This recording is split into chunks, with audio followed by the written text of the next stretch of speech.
All right, get ready to dive deep, everyone, because today we are taking a closer look at the world of drug production, specifically ICH-Q7, the gold standard when it comes to good manufacturing practices. And, when it comes to APIs, active pharmaceutical ingredients, those crucial parts that make medications work. Yeah, and it seems like you've brought a whole lot of reading material for us to cover. Excerpts from the Code of Federal Regulations, Yeah. some notes about preclinical development, clinical trials, Yeah.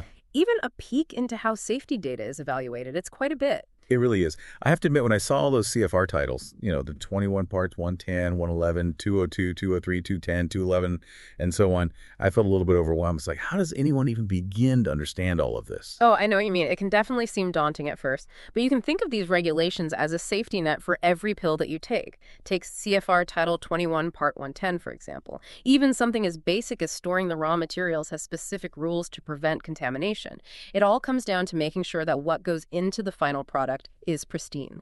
Speaking of pristine, one of the sources that you brought, ICH-Q5AR2, mentions using model viruses in the manufacturing process. Yeah. Now, that sounds a little counterintuitive, doesn't it? Deliberately introducing viruses. It does, but these model viruses are carefully chosen and used in very controlled environments.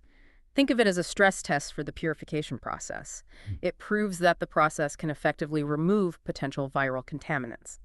So it's not about making the drug with viruses. It's about making sure that if a virus were to be present, the process would be able to catch it. Exactly. It really shows the level of rigor and attention to detail that goes into making sure that APIs are pure. That makes sense. Now, I know that not every pharmaceutical company has their own massive facilities for producing APIs.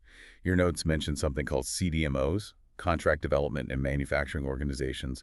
What role do they play in this process? Well, CDMOs are kind of like specialized partners. They bring a lot of expertise and resources to the table. They can help pharmaceutical companies with all kinds of things, from developing the API to packaging the final product. You can almost think of them as the unsung heroes of drug production. So amidst all of this, ICH-Q7 is kind of like the conductor of this whole orchestra, making sure that everything runs smoothly and to the highest standards. It really focuses on quality management and facility controls, doesn't it? Exactly. Think of it this way. If you're building a house, you're not just going to start laying GURPS without a blueprint, right? ICH-Q7 is like that blueprint for making APIs. It gives you the framework for a really robust and reliable manufacturing process. And this framework kind of aligns with some of the other guidelines that you shared with us. The ICH Q9, R1, Q12, and Q14, they all touch upon quality and risk management throughout a drug's life cycle, right? Absolutely. From those very early stages of development all the way to changes after a drug is approved. These guidelines make sure that quality and safety are part of every single step. It's not just a one-time check. It's a commitment that continues. Okay, so we've talked about regulations, model viruses, CDMOs, this whole ecosystem of guidelines that are ensuring quality. Yeah. But let's get to the heart of the matter. Why are these CGMPs so important? What kind of impact do they have in the real world? It all boils down to patient safety and trust. Every time you take a medication, you're putting your trust in a system, a complex system, designed to give you a safe and effective product.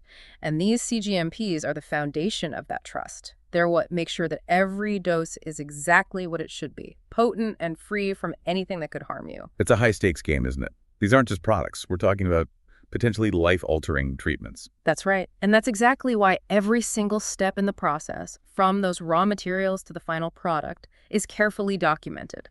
This creates a record, a comprehensive record that lets us trace everything back to its source. It's like having a detailed audit trail for every single pill. Exactly. This documentation is key for ensuring accountability. It helps us identify and address any issues that might come up and constantly refine the process to make it even more robust. It's incredible. I'm starting to see how all these seemingly separate things, the regulations, the guidelines, the documentation, they all fit together to create a powerful system for ensuring the quality and safety of medications. It is quite remarkable, and it goes beyond the manufacturing process itself, too. The sources you brought on preclinical development and clinical trials highlight how important CGMPs are even before a drug reaches patients. Oh, right. You mentioned the IND submission process, the investigational new drug application. That's like a roadmap that guides a drug through clinical trials, right? Exactly. And sticking to CGMPs during API production guarantees that the data collected during those trials is accurate and reliable. It's the basis for making informed decisions about the safety and effectiveness of the drug. So even in those early stages of drug development, these guidelines are setting the stage for success and ultimately for patient safety. Absolutely. They create a framework for generating data that we can rely on, which is essential for making those informed decisions about a drug's potential. It's all interconnected. It's amazing how much we take for granted when we just swallow a pill. We don't see all those years of research, the rigorous testing, the incredibly detailed production process, and that whole web of regulations that make it all happen. It's definitely a world that most people don't see, but by understanding the systems that are in place, we can gain a much deeper appreciation for the incredible effort that goes into making sure that the medications we depend on are safe and effective. So what else can we learn about this hidden world? What other interesting things have you found in all of these documents? Let's delve a little bit deeper into what ICHQ7 actually requires. Especially when it comes to things like facility controls and quality management, there's a lot more to explore. Okay, I'm ready. Let's shed some light on those hidden corners of pharmaceutical production. Welcome back. All right, let's focus in on a key element of ICHQ7 facility controls. Now, it's not just about having any old building. It's about having an environment where quality is built into every single corner. Oh, I like that. It's like creating a pharmaceutical sanctuary. You're trying to protect those APIs from anything that could contaminate them. Exactly. Think of it as a series of safeguards, layers of safeguards. We start with the building itself, the design, the construction, the maintenance. All of it has to be focused on preventing contamination. Then we add controlled environments within the facility. You know, those clean rooms you mentioned earlier. Right, like those images you see in science documentaries. People in those full-body suits, airlocks, everything spotless. It might seem a bit extreme, but remember, even a tiny speck of dust could compromise the quality of an API. It's not just about keeping things clean, is it? You also have to control things like temperature, humidity, even the airflow. Absolutely. Those environmental parameters can have a huge impact on the quality and stability of APIs.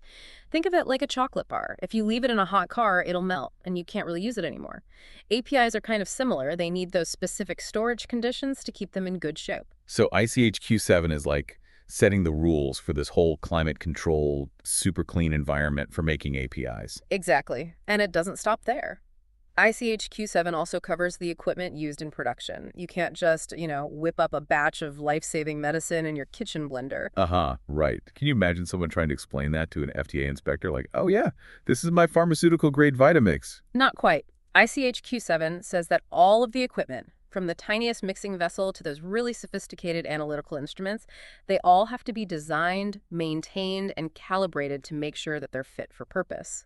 This ensures that the equipment itself isn't introducing any contaminants or messing with the quality of the APIs.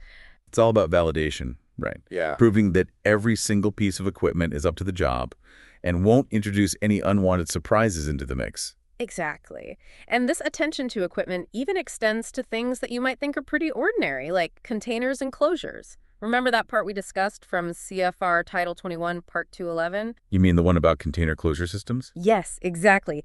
It highlights how important it is to make sure that even the containers used to store and package APIs are designed to protect them. Protect them from things like degradation or contamination. It's all part of the bigger picture. It's like this chain of custody for those valuable APIs, right? Right. Making sure that they stay in perfect condition every step of the way. Precisely. And this chain goes beyond the physical environment and the equipment. ICHQ7 also puts a lot of emphasis on qualified personnel. I mean, even with the best facilities and equipment in the world, you still need skilled and knowledgeable people to operate them effectively. Right. It's not just about having fancy machines. You need the expertise to run them and to understand the data they're generating. Exactly. Everyone involved in the manufacturing process, from the technicians running the equipment to the quality control specialists analyzing the samples, everyone has to have the right education, the right training, and the right experience to do their jobs. Makes sense. You don't want someone who's never even seen a clean room before suddenly in charge of making a critical API. Exactly. And it's not just about that initial training either. CGMPs require that there are ongoing training programs to keep everyone up to date on the latest procedures, technologies, and regulations. It's all about continuous learning. So it's not just about knowing the rules, right? It's about understanding why those rules are there and being able to apply that knowledge in the real world. Absolutely. Speaking of why, I think it's a good time to revisit the question of why these CGMPs are so important. We've been talking about the nitty-gritty of facility controls, equipment validation, and personnel qualifications. But What's the big picture here? What's the overarching goal? Well, from everything we've talked about so far, it seems like it all comes down to minimizing risk. You got it. Every single aspect of ICHQ-7, every regulation, every guideline, it's all designed to minimize the risk of something going wrong, whether it's contamination, degradation, or some kind of deviation from the process. And in the world of pharmaceuticals, even a small error can have huge consequences. Exactly. We're dealing with products that people rely on for their health and well-being. So the stakes are incredibly high. And minimizing risk is absolutely paramount. Okay, so minimizing risk is the why. But how do we actually achieve that? How do we know that everything's running smoothly and according to plan? That's where documentation comes in. Remember all that meticulous record keeping we discussed earlier? Yes, every step of the process is documented, creating that comprehensive audit trail.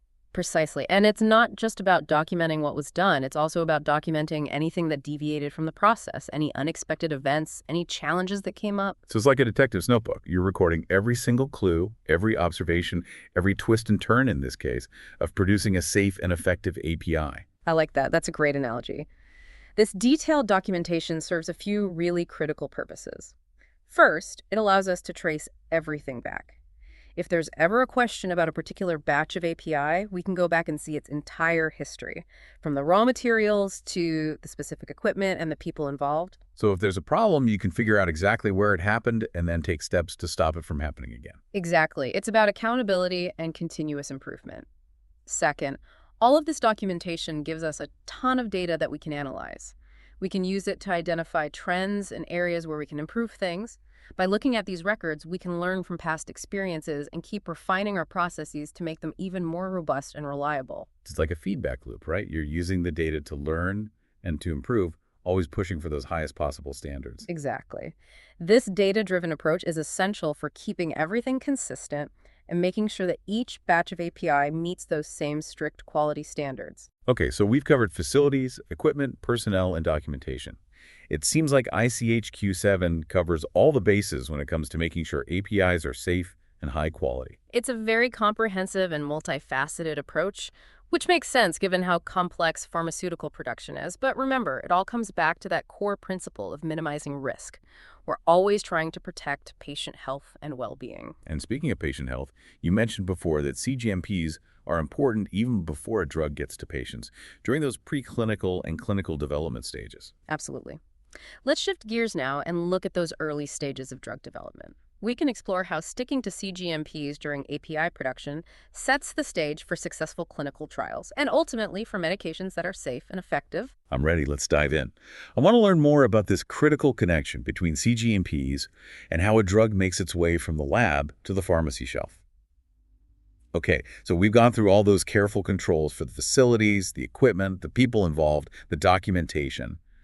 Now let's bring it back to those early stages of drug development you mentioned, the preclinical and clinical trials. All right, well, think of it like this. Imagine the journey of a new drug is like climbing a mountain. Preclinical studies are kind of like your base camp. That's where you gather your supplies and you map out your route. Then come the clinical trials. That's like the climb itself.